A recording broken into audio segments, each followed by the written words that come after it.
Hello mayam, Indigenous Manipuri Foods na mayambu taramna okchari. Ngasidi hostel da pubasu yaba yen ayaibagi video amakhatang sembirao haiba requested video ama laikibani ko. Adudo ngasidi semjaraage. Kuina thamba yanaba tips and tricks su pizarake ko. Adudi haunaba tawrase.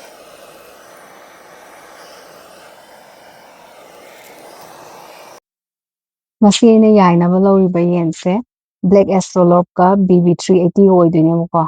Khoi yumda yokchaba yenne yen mari oidoine punna ko. Ado ahanbagi step to haurase. Pressure cooker da hapchilase. Chanbu changadra khangdi yam yame.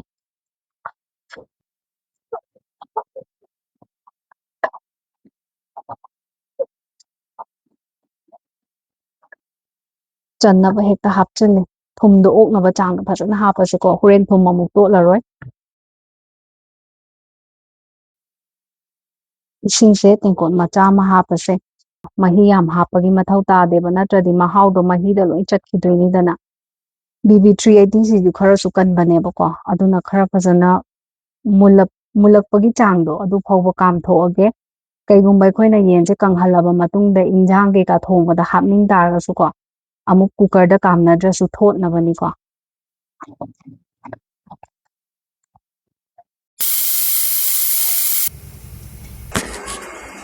Kamba loirabanina muthatlase ko amuk khatang kamhanbiyo aduga omsillaga thamse broiler lawbi taragadi amuk khatang kamaga nungsi thadokpiyo yendo nungsi thokpa ngaibo oinane maitanse thagatle hangdoga yengase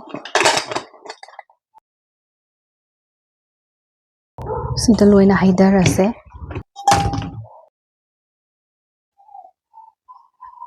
masadagi mahi su fazana thoe soup semaga sum thakpa yare kangsoi thongboda hapasu yare ko haujikti yai thokna ba tawrase mathang mathang hapchilase aina yense hana kam thokpagi maramse thotnabani ko thot taragadi khoine injang gumbada hapaga chaning taragasu munbada kuihaudabane ko yen ayaibasi injang da hapada yam kan launa laiba yam yaubani ko sigi recipe se khoi mana takpi bane akhoina hostel da lairingaidane akhoisu yen yam loirameba aduda imana yairaga hek pibirakpani singju chaba injang da hapa ngarau chaba yam haubani ko sidi hek yaiba loiraga sum cha yarabani yen khata charsu yam haubani thum namabani na ko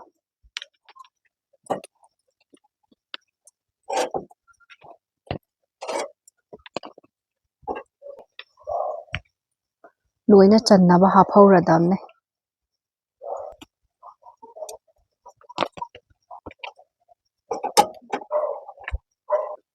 hitse amuktada yam kanna pibasu yade ko natradi loin kasingidoini fazana kangnaba yaise aigi yen yainabase khoi maru mapang amakhakna sembirakpaneba ko masu thabak yam chinba ado aina haibaduda manasu harau harau tawbire khumjillaga thammage khar thunaba ko hangdoga mathak makha mu olase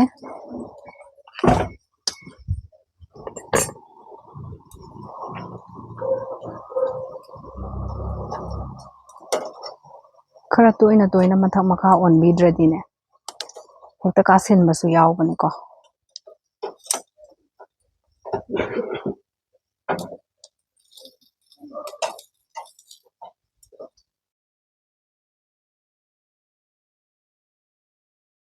machuse khara lakpadi haure makha thangbase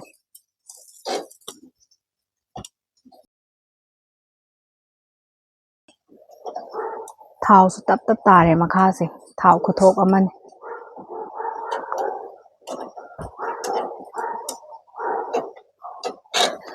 direct kam thok tabi yai taragadine yam kansinbani makhum amuk kupsilaga thamase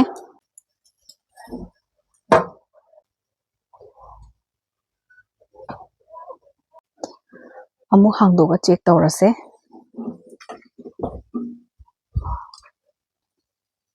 mathau na prik prik saure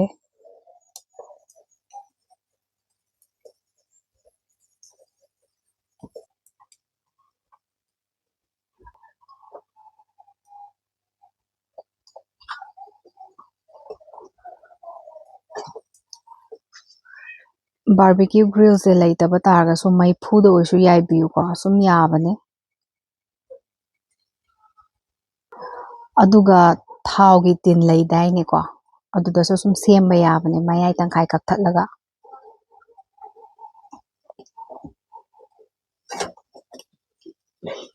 ꯈꯤꯇꯪ ꯀꯥꯟꯅꯔꯒꯅꯦ ꯈꯔ ꯑꯣꯟꯊꯣꯛꯁꯤꯀꯣ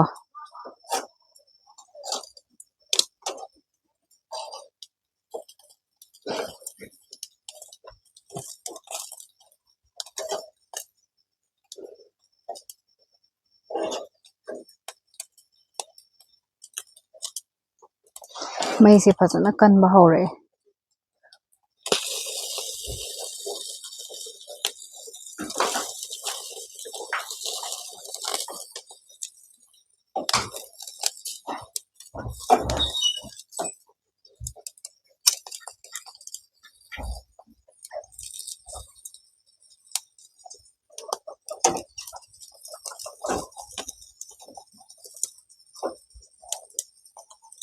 ꯈꯔ ꯆꯥꯎꯕꯁꯤꯡꯁꯤꯅ ꯑꯃꯨꯛ ꯃꯌꯥꯏꯗ ꯊꯝꯒꯦ ꯃꯆꯥꯁꯤꯡꯁꯦ ꯄꯨꯊꯣꯔꯛꯑꯒ ꯁꯨꯃꯥꯏꯅ ꯈꯔ ꯇꯧꯕꯁꯤꯡꯁꯦ ꯃꯇꯥꯏ ꯃꯇꯥꯏꯗ ꯊꯝꯕꯤꯌꯣꯕꯀꯣ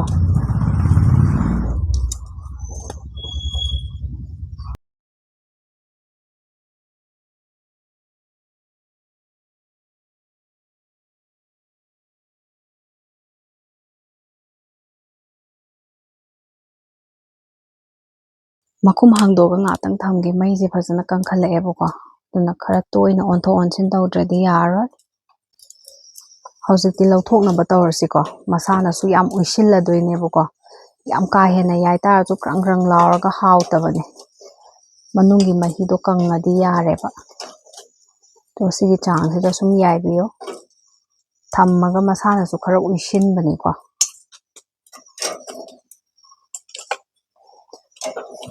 ꯊꯨꯝꯃꯣꯛ ꯈꯪꯗꯦ ꯅꯠꯇ꯭ꯔꯒ ꯖꯥꯂꯤꯒꯤ ꯁꯇ꯭ꯔꯦꯅꯔꯒꯨꯝꯕ ꯑꯃꯗ ꯂꯧꯊꯣꯛꯄꯤꯌꯨ ꯀꯣꯝꯄꯥꯛꯇ ꯗꯥꯏꯔꯦꯛ ꯂꯧꯊꯣꯛꯄꯤꯒꯅꯨꯀꯣ ꯅꯠꯇ ꯇꯥꯔꯒꯗꯤ ꯃꯅꯤꯟ ꯑꯃꯨꯛ ꯐꯨꯒꯠꯇꯣꯏꯅꯦꯕ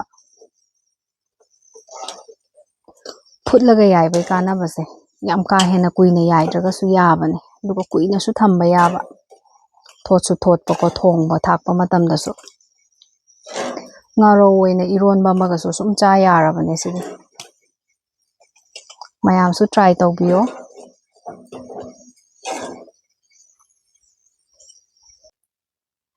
ꯍꯧꯖꯤꯛꯇꯤ ꯌꯥꯏꯕꯁꯨ ꯂꯣꯏꯔꯦ ꯃꯌꯥꯝꯁꯨ ꯌꯦꯡꯕꯤꯌꯨꯀꯣ ꯀꯂꯔꯁꯨ ꯌꯥꯝ ꯐꯖꯔꯕꯅꯦ ꯀꯨꯏꯅꯁꯨ ꯊꯝꯕ ꯌꯥꯕꯅꯦ ꯍꯣꯁꯇꯦꯜ ꯆꯠꯄ ꯑꯉꯥꯡꯁꯤꯡꯗ ꯄꯤꯕꯤꯕ ꯁꯨꯝ ꯌꯥꯔꯦ ꯑꯗꯨꯒ ꯌꯨꯝꯗ ꯊꯝꯃꯒ ꯏꯟꯖꯥꯡ ꯍꯥꯞꯄ ꯑꯗꯒꯤ ꯁꯤꯡꯖꯨ ꯆꯥꯕ ꯉꯥꯔꯧ ꯆꯥꯕ ꯂꯣꯏ ꯌꯥꯔꯕꯅꯤꯀꯣ ꯃꯌꯥꯝꯁꯨ ꯉꯁꯤꯒꯤ ꯔꯦꯁꯤꯄꯤꯁꯦ ꯇ꯭ꯔꯥꯏ ꯇꯧꯕꯤꯔꯣ ꯑꯗꯨꯗꯤ ꯃꯊꯪꯒꯤ ꯚꯤꯗꯤꯑꯣꯗ ꯑꯃꯨꯛ ꯎꯅꯔꯁꯤꯀꯣ ꯈꯨꯔꯨꯝꯖꯔꯤ ꯃꯌꯥꯝ